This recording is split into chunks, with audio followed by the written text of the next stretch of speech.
Assalamualaikum. Welcome to my YouTube channel Ramla Educational Academy. My name is Bia Chaudhary and I am new to this channel. Please watch my full video, like and share and subscribe to my channel. And don't forget to press the bell icon button. Now let's go to our topic. Students, हमारा आज का topic है types of matrices.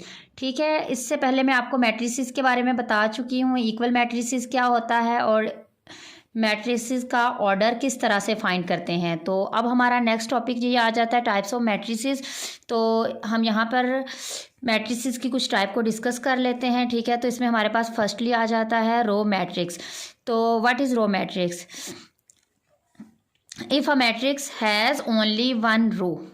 ठीक है, अगर हमारे पास एक matrix है, उसकी रो एक है लेकिन कॉलम एक से ज़्यादा हो सकते हैं, तो वो हमारे पास रो मैट्रिक्स है। इसकी एक छोटी सी एग्जांपल देख लेते हैं। A is equal to 1 3 5।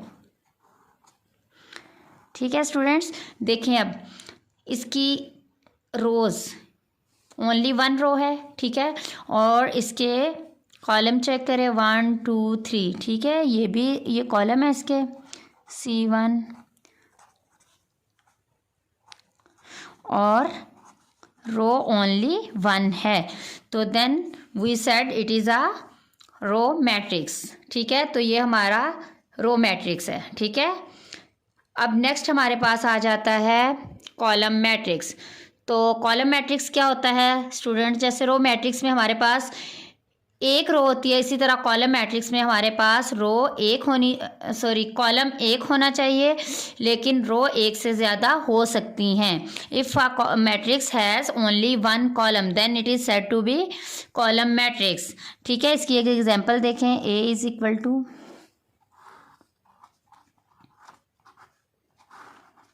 अब स्टूडेंट्स देखें इसका कॉलम। ठीक है, ये कॉलम है और इसकी रोज़ है हमारे पास R और 2 एंड 3। इसकी 3 रोज़ हैं, 1 कॉलम है, then it is said to be a column matrix. Rectangular matrix, अगर हमारे पास एक मैट्रिक्स में रोज़ और कॉलम की तादाद सेम नहीं होती तो स्टूडेंट्स हम कह सकते हैं कि ये हमारे पास रेक्टेंगुलर मैट्रिसेस हैं। ठीक है, जैसे कि ए में हमारे पास R1 R2 R3 3 रोज़ हैं और 2 कॉलम्स हैं, तो इसका हमारे पास ऑर्डर जो है वो सेम नहीं है, तो हम कह सकते हैं कि ये एक रेक्टेंगुलर मैट्रिक्स है। इसकी एक और एग्जाम्पल हम देख लेते हैं।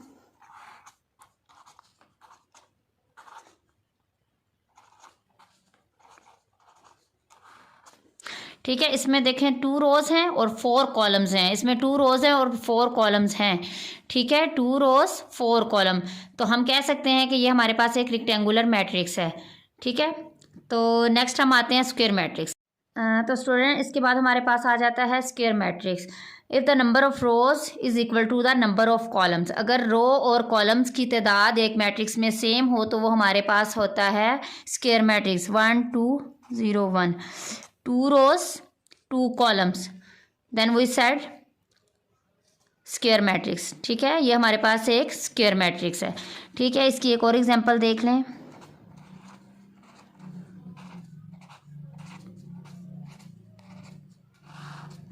ठीक है, 3 rows 3 column, तो स्टूडेंट्स ये हमारे पास हो गया स्क्वायर मैट्रिक्स। उसके बाद हमारे पास आ जाता है नल मैट्रिक्स। नल मैट्रिक्स क्या होता है?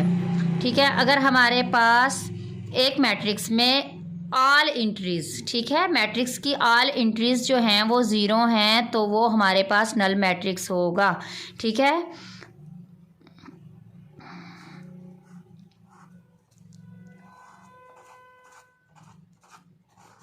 ठीक है, इसमें हमारे पास सारी इंट्रीज 0 हैं, कोई नॉन ज़ीरो इंट्री नहीं है, तो ये हमारे पास नल मैट्रिक्स है। ठीक है स्टूडेंट्स, नेक्स्ट हमारे पास आ जाता है ट्रांसपोज ऑफ मैट्रिक्स। ठीक है, ट्रांसपोज ऑफ मैट्रिक्स हम किस तरह से लेते हैं? फॉर एग्जांपल हमारे पास एक मैट्रिक्स है ए। ठीक है, 1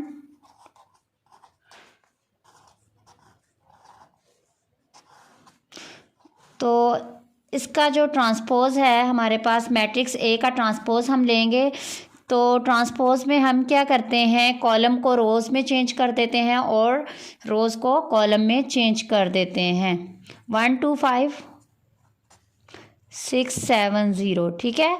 ये कॉलम था, इसको मैंने रो में ये रो थी, इसको मैंने कॉलम में चेंज कर दिया और ये सेकंड रो को सेकंड कॉलम में चेंज कर दिया। तो ये हमारे पास हो गया ट्रांसपोज मैट्रिक्स का ट्रांसपोज, ए का ट्रांसपोज, ठीक है। उसके बाद है सिमेट्रिक मैट्रिक, ठीक है स्टूडेंट्स।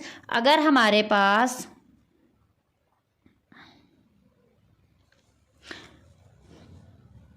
फर्ज करें हमारे पास एक मैट्रिक्स है, ठीक है, ए,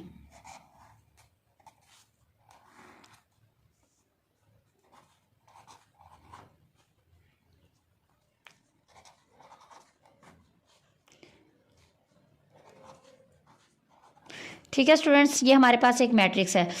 अब हम इसका लेंगे ट्रांसपोज, हम ए का ट्रांसपोज लेंगे, ठीक है। ये मैंने इसका ट्रांसपोज ले लिया है, ठीक है। फर्स्ट रो को फर्स्ट कॉलम में चेंज कर दिया, सेकंड रो को सेकंड कॉलम में चेंज कर दिया और थर्ड रो को थर्ड कॉलम में चेंज कर दिया। अब स्टूडेंट्स अगर हम इनकी इंट्रीज देखें, 1 2 3 1 2 3 2 3 1 2 3 1 3 1 2 और 3 1 2, तो ये बिल्कुल सेम है, ठीक है। अगर हमारे पास A is equal to A transpose आ जाता है तो ये हमारा सिमेट्रिक मैट्रिक्स बन जाता है, ठीक है। तो आगे हमारे पास आ जाता है स्क्यूज मैट्रिक, ठीक है।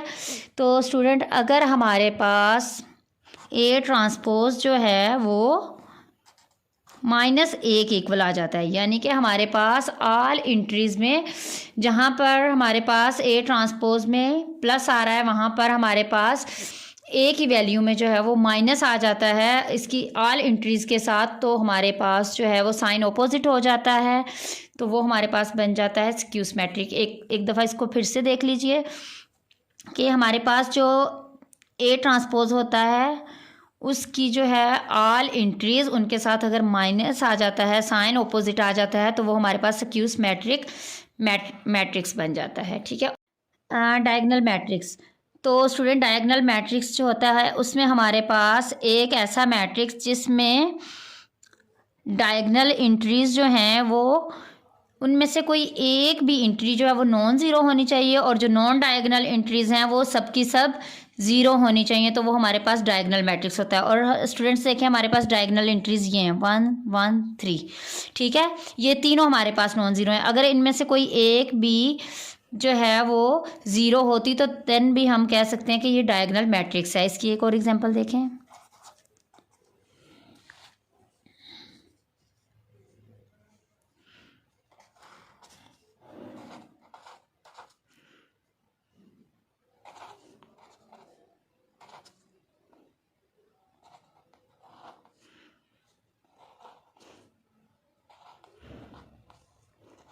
अब देखें यहाँ पर एक इंट्री जो हमारे पास आ रही है वो ज़ीरो आ रही है। डायगोनल इंट्रीज़ में एक इंट्री हमारे पास ज़ीरो आ रही है, लेकिन दो इंट्रीज़ जो हैं वो इसके डायगोनल में जो हैं वो नॉन ज़ीरो हैं। तो उसके अलावा बाकी नॉन डायगोनल इंट्रीज़ जो हैं वो ऑल जो हैं वो ज़ीरो हैं, तो हम कह सकते हैं कि ये एक डायगोनल मैट्रिक्स है, ठीक है। उसके बाद स्केलर मैट्रिक्स, तो स्टूडेंट स्केलर मैट्रिक्स क्या होता है, जैसा कि हमारे पास डायगोनल मैट्रिक्स में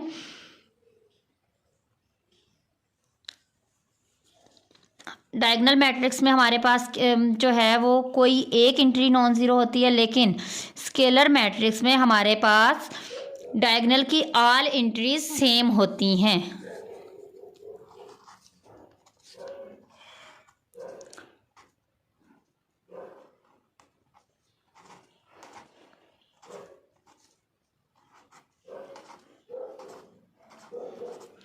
ठीक है, all non diagonal entries zero होंगी लेकिन डायगोनल एंट्रीज सेम होंगी, तो वो हमारे पास एक स्केलर मैट्रिक्स होता है।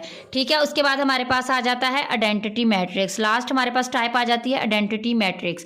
तो स्टूडेंट आइडेंटिटी मैट्रिक्स में हमारे पास इसके डायगोनल्स में ऑल एंट्रीज 1 होती हैं और बाकी ऑल एंट्रीज जो नॉन डायगोनल एंट्रीज हैं वो 0 होती हैं।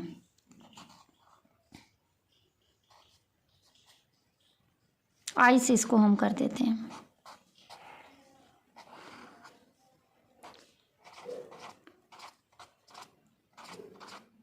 ठीक है स्टूडेंट्स, देखें इसके डायगोनल में ऑल एंट्रीज जो हैं वो 1 हैं। ओके स्टूडेंट्स, हमारा आज का लेक्चर यहीं पर ख़त्म होता है। उम्मीद है कि आपको मेरी वीडियो पसंद आई होगी। ठीक है, अगर आपको ये पसंद आई है तो प्लीज़ इसको लाइक कर दीजिएगा और शेयर कर दीजिएगा, और मेरे चैनल को भी सब्सक्राइब कर दीजिएगा, और बेल आइकन का बटन भी प्रेस कर दीजिएगा ताकि मेरी न्यू आने वाली वीडियो आपको मिल सकें। Thank you. अल्लाह हाफिज़।